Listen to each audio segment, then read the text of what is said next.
All right, let's talk next about evolutionary stable strategies.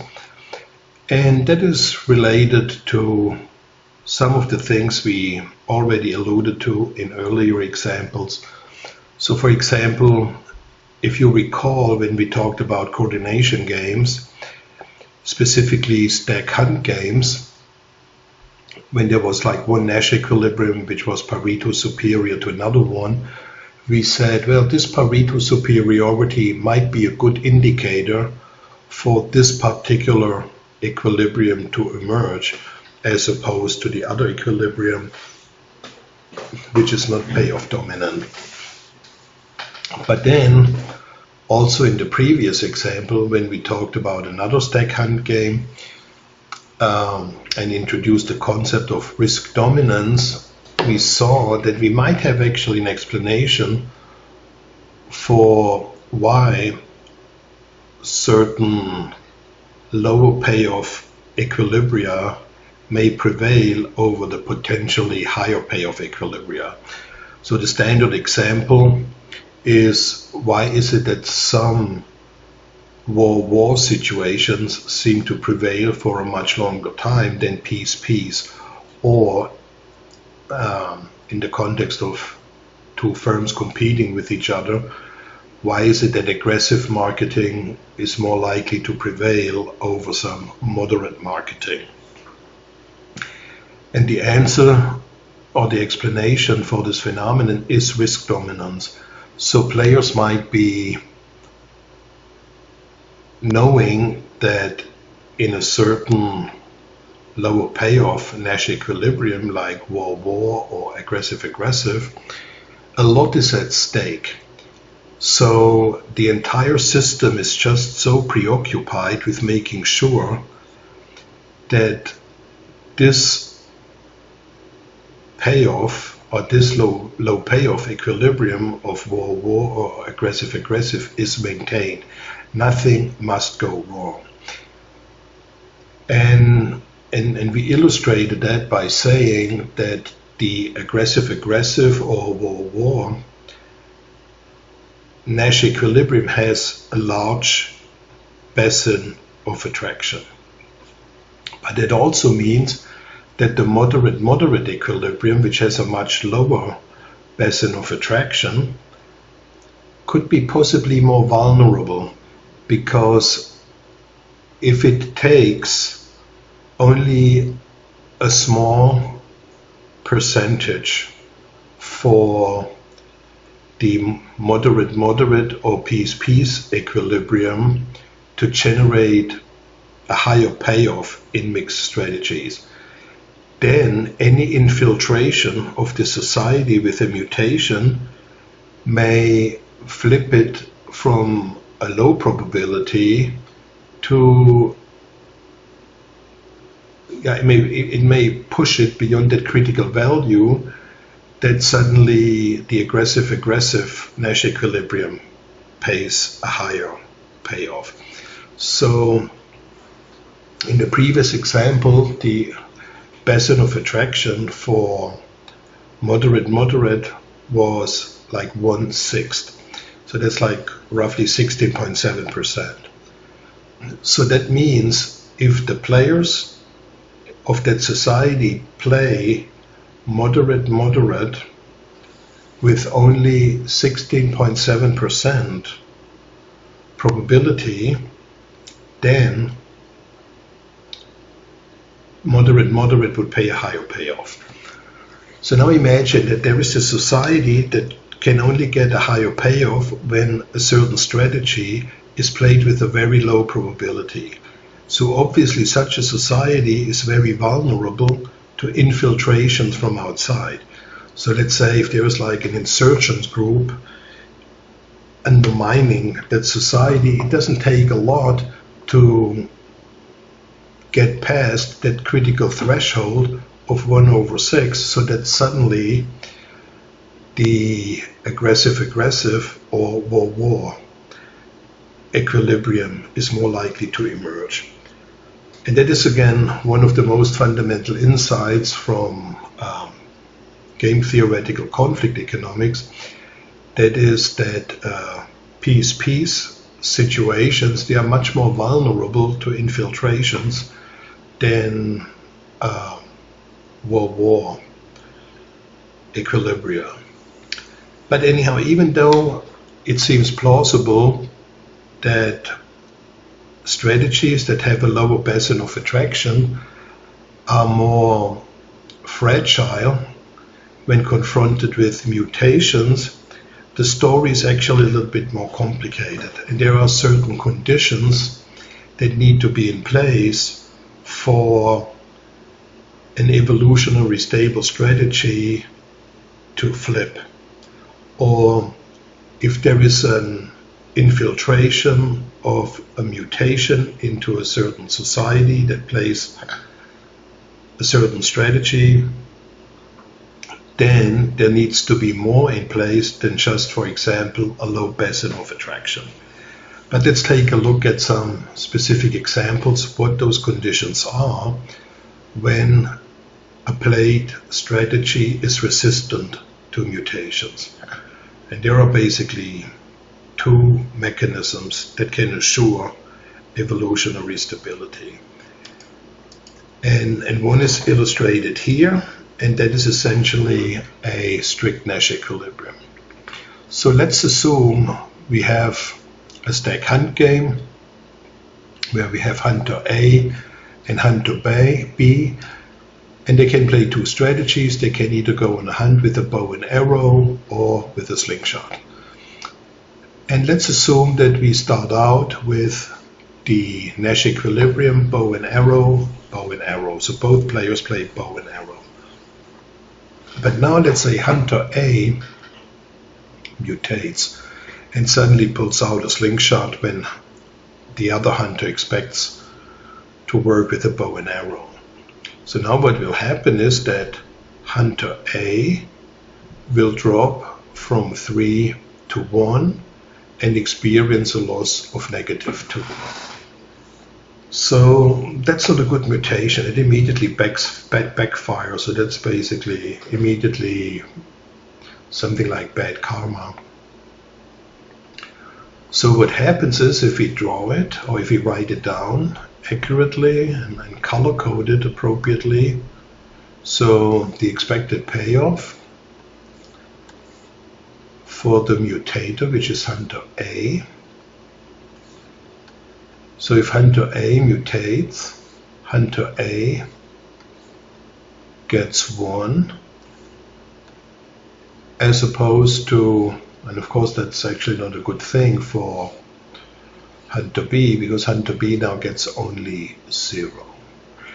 But what matters is, for the derivative of evolutionary stability, is to only look at the mutation. So what happens is that the mutator, hunter A, unexpectedly playing slingshot, immediately gets a bloody nose and gets a lower payoff than what the player would have gotten if the player had stuck to the incumbent strategy, which was to play bow and arrow, which was 3.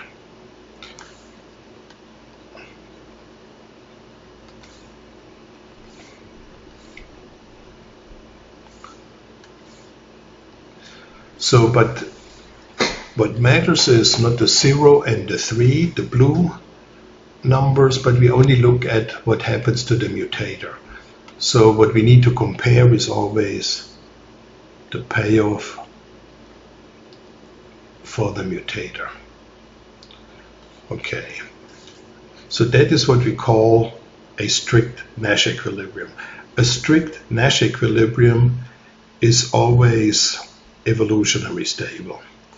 And a more general way of writing it, the condition for a strict Nash equilibrium, if the expected payoff from M, a mutation, being played against an incumbent strategy S, if that is less than the payoff associated with playing the incumbent strategy with the incumbent strategies, that is what we call a strict Nash equilibrium, and that is always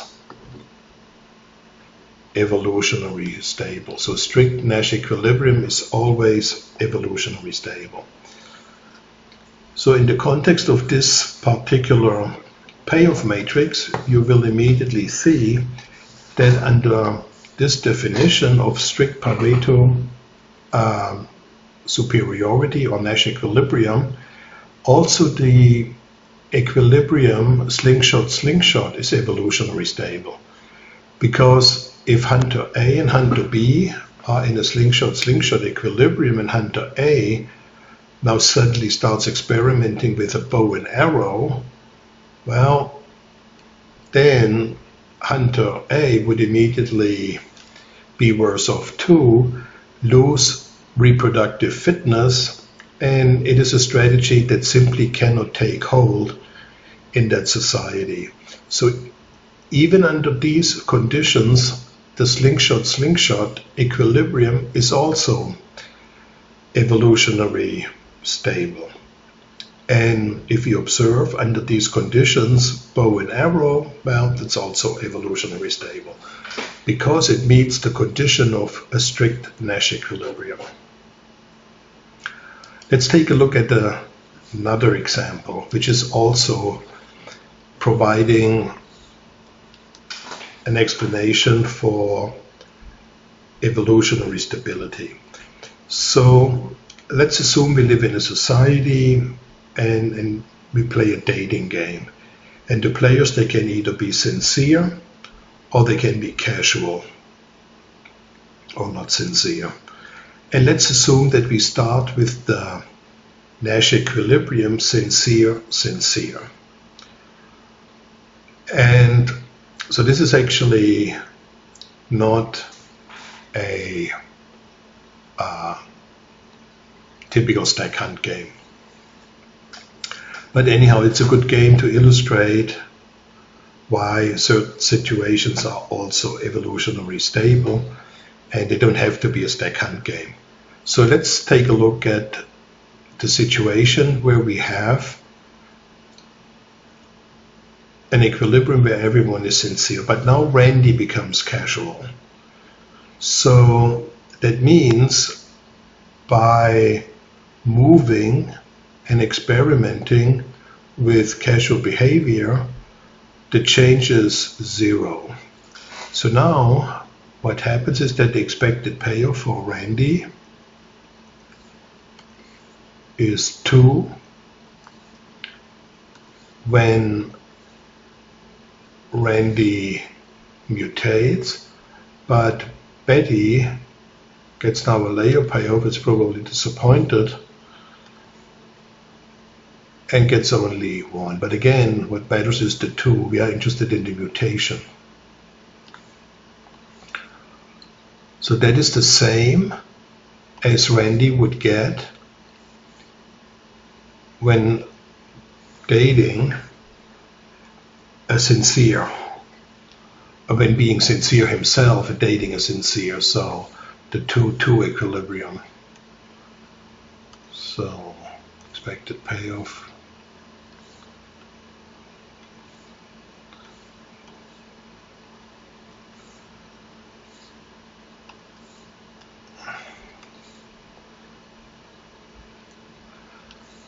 And again, what is important is that we only compare these two numbers.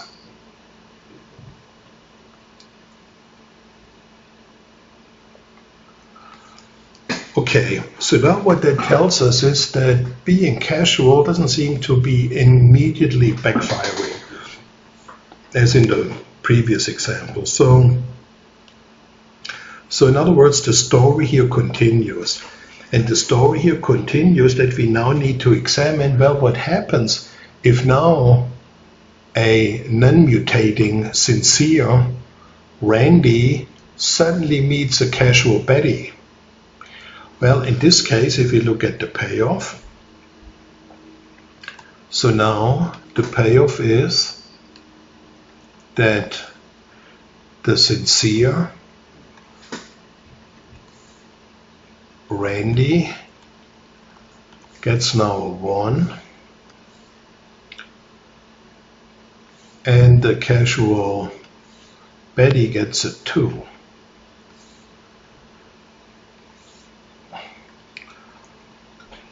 Okay, and now we need to compare that to the payoff that a Randy would get if the entire society is being casual, so no sincerity at all anymore. So if you want to, so now we have arrived at Sodom and Gomorrah. So in this case, the expected payoff for Randy's would be 0, but also for the casual Betty's.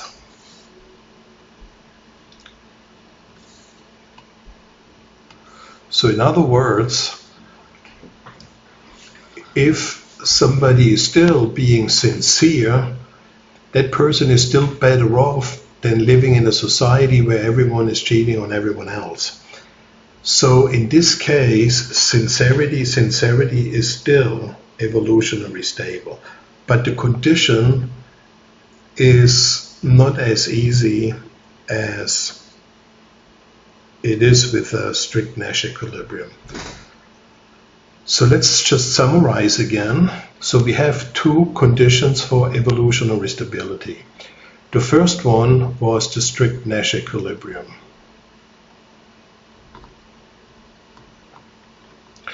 So in the strict Nash equilibrium, we said that the payoff of a mutation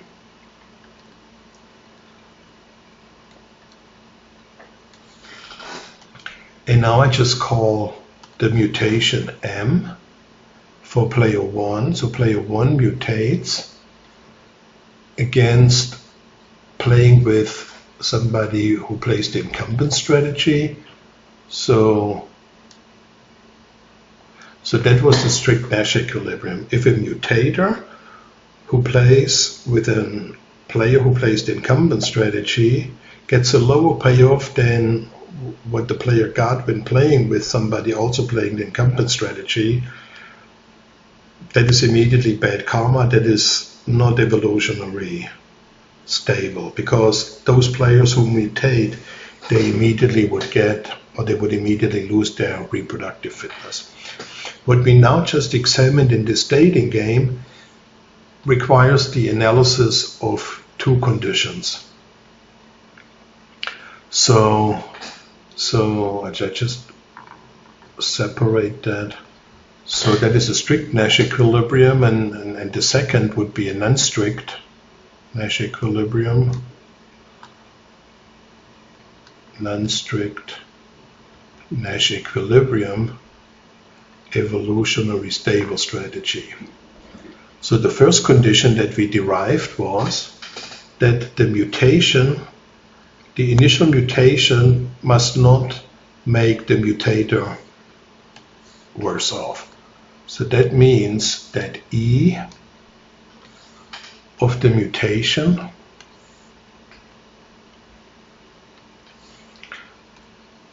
when played against somebody who plays the incumbent strategy S is actually the same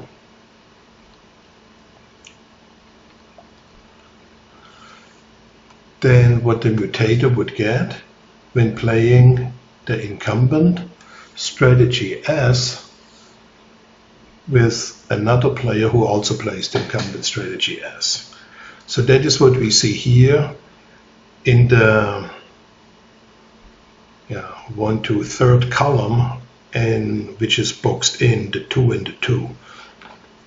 So that mutation doesn't make the mutator worse off. But now what happens if a sincere player, a sincere Randy, meets the casual Betty? And so in this case, the expected payoff of the mutation,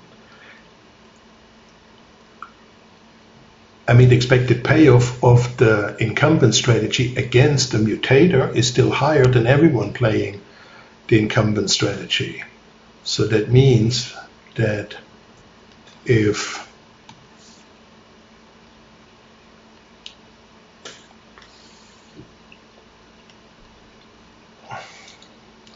So if an incumbent player suddenly meets a mutator, so now we are in the final column and we compare the 1 to the 0. And if the sincere player still gets a higher payoff than what that player would get when everyone is just being casual,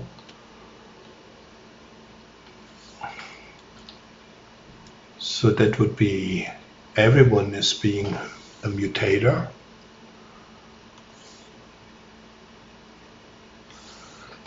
So if this condition holds, the strategy is also evolutionarily stable. Again, let's review again. So let's say a Randy becomes casual. That doesn't do any harm, it looks like. But now if a sincere Randy meets a casual Betty, well, clearly the sincere Randy would prefer to date the sincere Betty, but the payoff from being sincere, even when meeting a casual Betty, is still higher than everyone just being casual. So in other words, the casual mutation will not take over, because when everyone plays the strategy of being casual, everyone gets a lower payoff than what they would get when everyone plays the sincere strategy, or even if a sincere player dates a casual player. So it is literally the worst payoff. So under these conditions, we also see that sincere is an evolutionary stable strategy. Okay, so the result here is that opportunism self-defeats and sincerity survives as an evolutionary stable strategy. Okay, so now we have seen two strategies or two conditions that both lead to evolutionary stability. So now, of course, we have to look at the case when a strategy is not evolutionary stable. So now let's take a look at another stack hunt game. And here, let's say the two players, they can either go on a hunt with the blowgun or the spare. And we initially start with the blowgun equilibrium. And so what we can see is if we start with the blowgun equilibrium, if, for example, hunter A suddenly and unexpectedly starts to experiment with the spare, doesn't do any harm. So what we have is that the expected payoff from the mutation, and again the conditions that we had, I just write them again here. The first condition was that a mutation played against an incumbent strategy is that the same payoff as everyone playing the incumbent strategy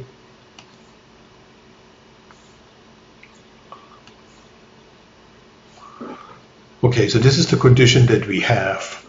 So far, there's no difference. So it looks like as if mutating towards using the spare could become evolutionary or could overthrow the existing equilibrium of everyone using the blowgun. So the introduction of the spare is a real threat to the blowgun industry, if you want to look at it this way. Okay, but what was the second condition? Then we said the second condition is that also what needs to be met is that the expected payoff from somebody playing the incumbent strategy S against the mutator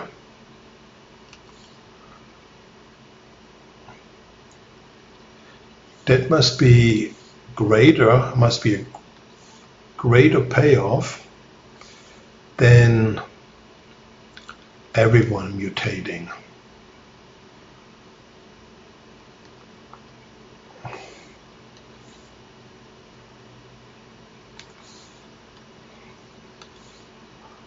Okay, so is that the case when we look at this blowgun spare example? So now we already know if hunter A mutates from blowgun to the spare, okay, nothing happens, gets the same payoff than playing the blowgun with another blowgun hunter. But now an established blowgun hunter, so we are now in the southwest cell of the payoff matrix. So if an established blowgun hunter goes on a hunt with a spare hunter, because the mutation takes over, well then the blowgun hunter gets only 0. But if the blowgun hunter joined another spare hunter and switched to the spare themselves, then they would get 2. So in other words, this second condition is not met. So if we write it down, what we first have, the first condition was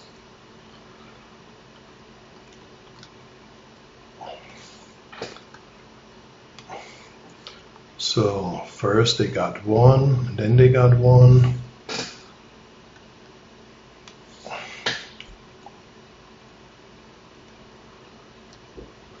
So again, remember, when we examine evolutionary stability, we only look at the first payoff. So this is the same as this one, or seen by this boxed in 2 ones. So the second condition is that for evolutionary stability, if somebody who is still playing the established strategy, which is blowgun, against somebody who plays the new mutation spare,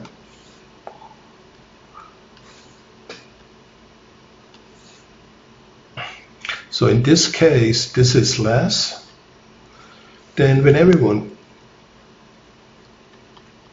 uses the spare.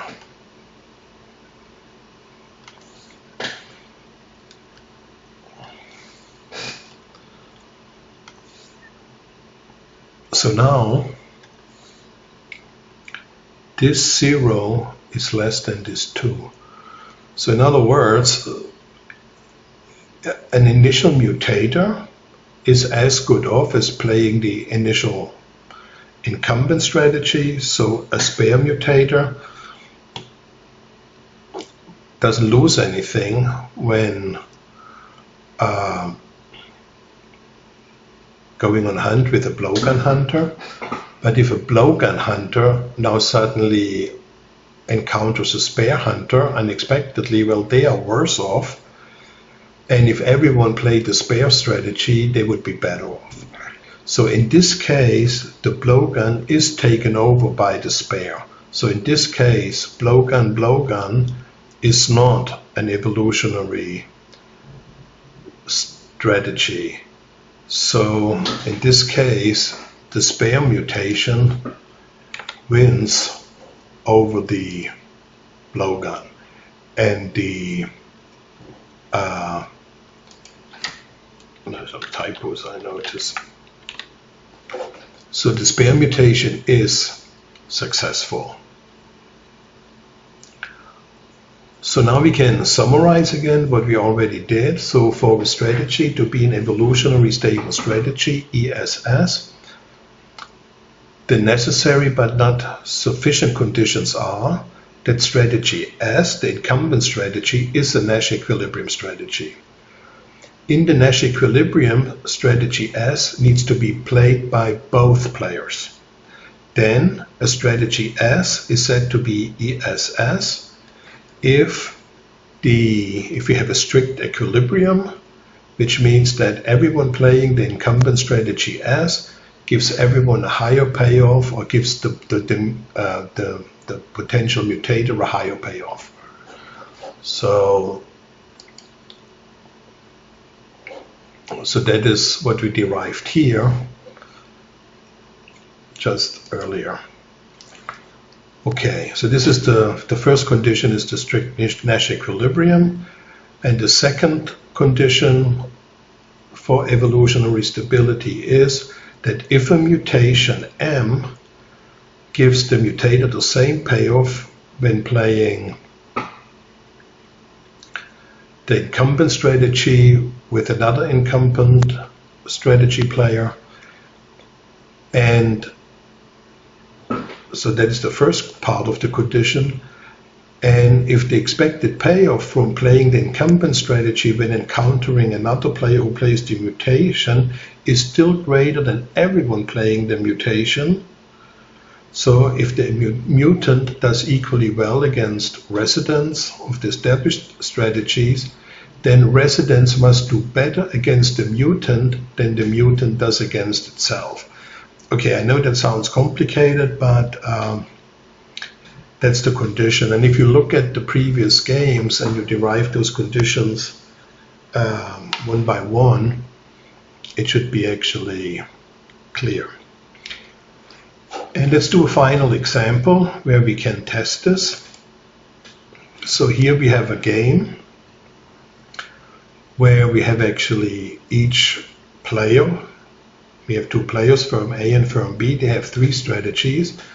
So if we go through it, we have several Nash equilibria. So we have enter light, and enter aggressively, enter aggressively.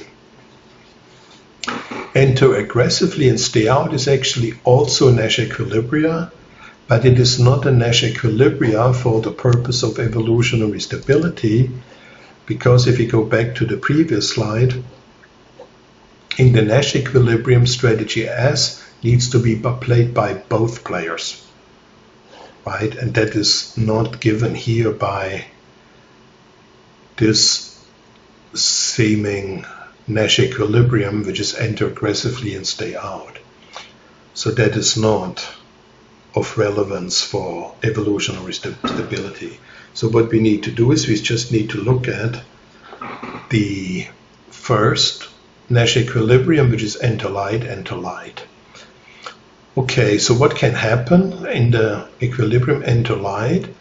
Firm A could either mutate to stay out or to enter aggressively, but it would be immediately a lower payoff. So what we can see is that enter light is a strict Nash equilibrium, and therefore it is an evolutionary stable strategy. Let's take a look at enter aggressively. And so now if, let's say, firm A moves from enter aggressively to stay out, so now we need to look at this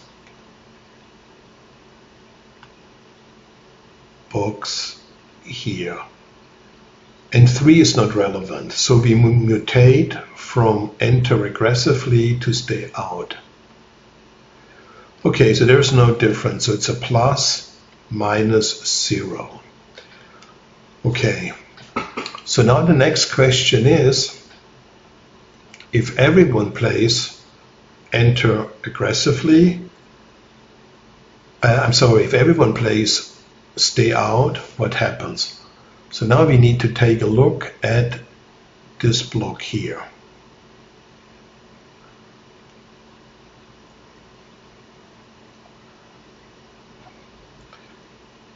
And again, we have to basically look at what happens when we move from here to here.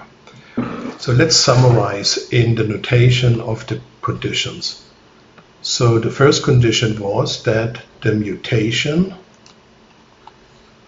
to stay out, it paid the mutant 5.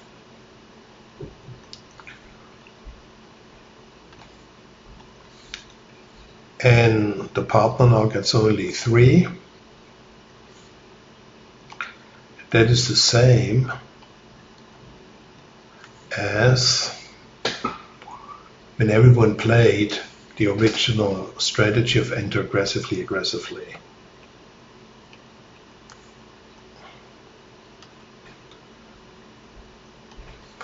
Okay, so it is not a strict Nash equilibrium. So now we need to examine what happens if somebody who still plays the original enter aggressively meets somebody who stays out. So that's the second condition. So I'll just put there an AND.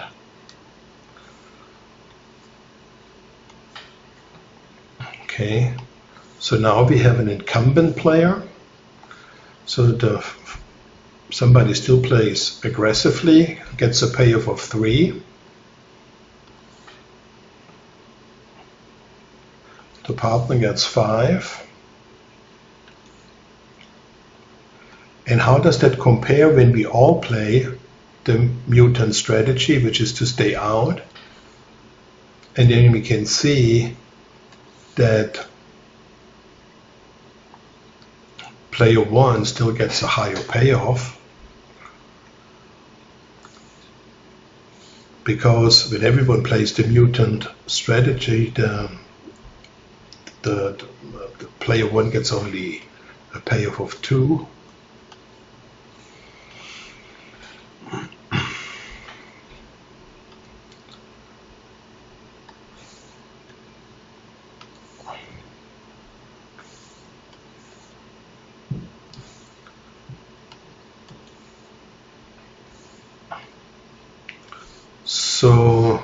So in other words, what happened is that a firm mutates by staying out. Okay, nothing happened to the firm. It's as good as if it plays enter aggressively with another firm that plays enter aggressively. But now what happens when an enter aggressively firm encounters a stay out competitor? Well, then the enter aggressively firm still gets a higher payoff than what the firm would get if the firm played only stay out competitors. So stay out does not overthrow the equilibrium of enter aggressively, because if everyone plays stay out, they are basically not better off than when everyone plays enter aggressively. So therefore, enter aggressively is also an evolutionary stable strategy, but not in the strict Nash equilibrium sense, but in the non-strict Nash equilibrium sense. Okay, so that is everything that you need to know about evolutionary stability. And yeah, let's just stop here.